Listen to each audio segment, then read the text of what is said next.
Kita membahas Israel yang akan mengadakan latihan militer untuk menyerang Iran dan mendiskusikan Turki sebagai senjata rahasia Rusia melawan NATO. Sahabat semua, memahami geopolitik itu sangat penting untuk menempatkan Indonesia sebagai global player, bernegara dan berswasta. Itu bila tidak pas benar pemahamannya akan membuat pejabat negara berbisnis untuk kepentingan kelompoknya saja. Dalam diskusi kali ini kita akan membahas geopolitik lebih luas lagi karena selama 20 tahun terakhir di Indonesia kita kekurangan pemahaman geopolitik kawasan dan geopolitik dunia tentunya. Masyarakat yang diarahkan beritanya di koran dan di media lebih memahami yang populis, yang terkenal dan lokal hanya di sekitar dalam negeri Indonesia saja. Efek sinetron dan gosip artis serta media mainstream ambil posisi politik atau dibayar diarahkan pemahaman politiknya membuat kita masyarakat hanya menerima 20% informasi dunia, itu pun ambil sisi berita dari dunia barat, Amerika dan sekutunya saja. Mengarahkan informasi memang sudah terjadi dalam 20 tahun ini, khususnya beberapa tahun belakangan ini. Ini semua kesengajaan strategi politik penguasa dan hal itu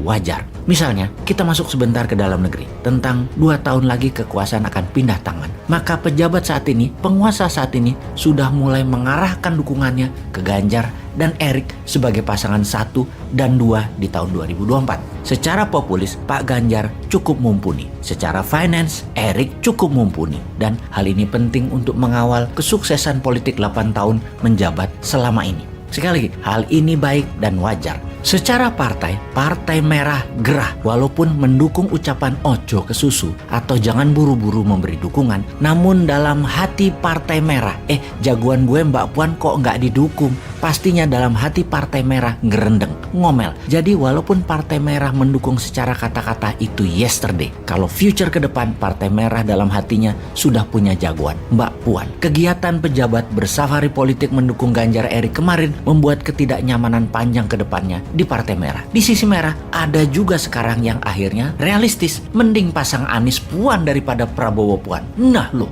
Ganjar Erik versus Anies Puan di 2024. Itu namanya politik dalam negeri, bukan geopolitik. Kalau geopolitik kawasan misalnya, kita harus tahu ada beberapa negara baru muncul di tetangga kita. Kita mau ambil posisi apa? Lalu Perdana Menteri Australia yang baru itu teman Indonesia atau seperti yang lalu-lalu menganggap Indonesia adalah threat from the north, atau tindakan Singapura melarang UAS masuk ke Singapura itu bagian dari tekanan Amerika atau memang kebijakan dalam negeri Singapura.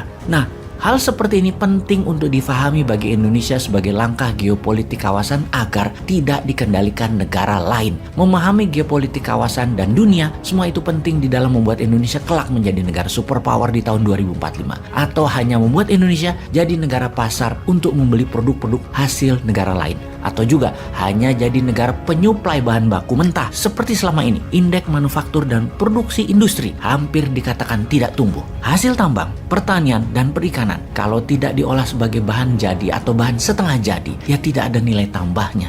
Jangan mengatakan kita GDP-nya meningkat dan besar kalau penghasil GDP tersebut adalah perusahaan FDI asing dan usaha milik oligar. Jadi bersama channel ini kita memberikan wawasan tambahan, mungkin sedikit namun tujuannya agar sahabat menyadari potensi Indonesia yang belum digarap sempurna karena lemahnya memahami geopolitik luar negeri negara dan bangsa lain. Kita harus paham bagaimana Botswana, Switzerlandnya Afrika bermain di antara konflik dan negaranya tidak punya laut alias landlocked tapi bisa menjadi negara terkaya dan tercepat pertumbuhannya dalam 40 tahun terakhir. Memahami negara Nigeria, Tiongkoknya Afrika yang memfokuskan negaranya menjadi negara digital terdepan. Memahami mengapa negara-negara Nordik, negara utara Eropa kaya-kaya. Karena apa? Padahal tidak punya sumber daya alam. Memahami 5 negara Asia Tengah, memahami langkah Saudi dengan Aramco-nya, memahami gejolak di negara-negara selatan Pasifik, dan memahami kekeringan di Amerika Latin yang selalu membuat politik dalam negeri kawasan tersebut selalu ribut dan memilih menjadi penyuplai drug,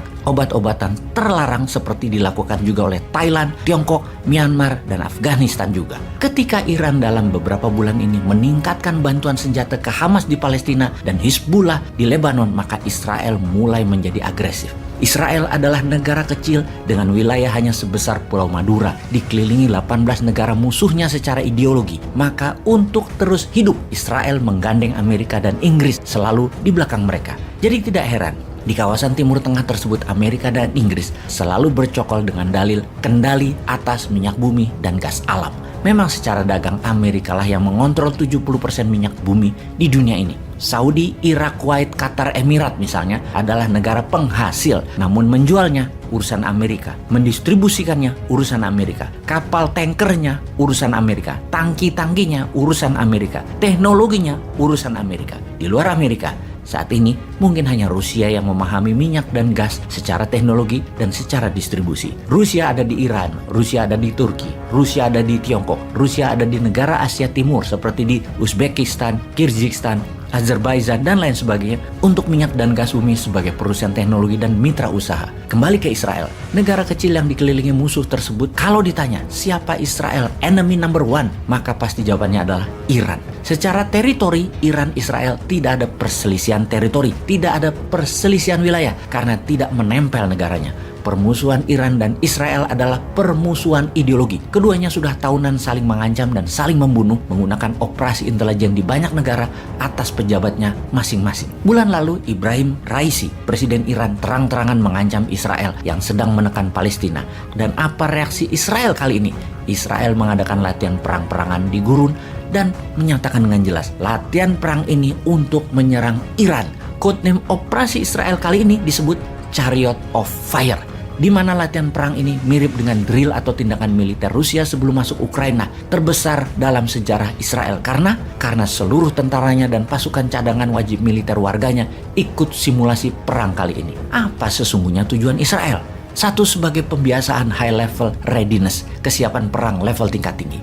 Dua, meningkatkan kapasitas tentara Israel. Dan ketiga, menyiapkan tentara Israel dan warganya untuk multi-front war dan perang jangka panjang jika semua ini terjadi. Israel mengatakan persiapan ini penting dan wajib dilakukan karena ancaman Iran makin meningkat karena memang Iran berencana menyerang Israel di masa Ibrahim Raisi ini serius digarap.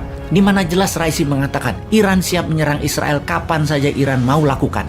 Just one wrong move Israel, Iran serang. Sementara di Yerusalem, sejak 2 bulan ini tegang. Suasana perang warga di bawah ancaman laras senjata Israel. Latihan militer itu akan diselenggarakan 29 Mei 2022 ini, di mana pasukan Amerika dan Inggris, bagian dari latihan perang tersebut, sudah hadirkan kapal induk, jet fighter, pesawat pengisi bahan bakar di udara, dan 3.000 tentara. Bahkan Joint Force Chief Army atau Panglima Tentara Gabungan Amerika mengirim Michael Kurilla akan ikut hadir dalam drill militer latihan perang kali ini. Sahabat, pesan apa yang kalian terima dengan informasi kali ini? Lalu Indonesia harus bagaimana?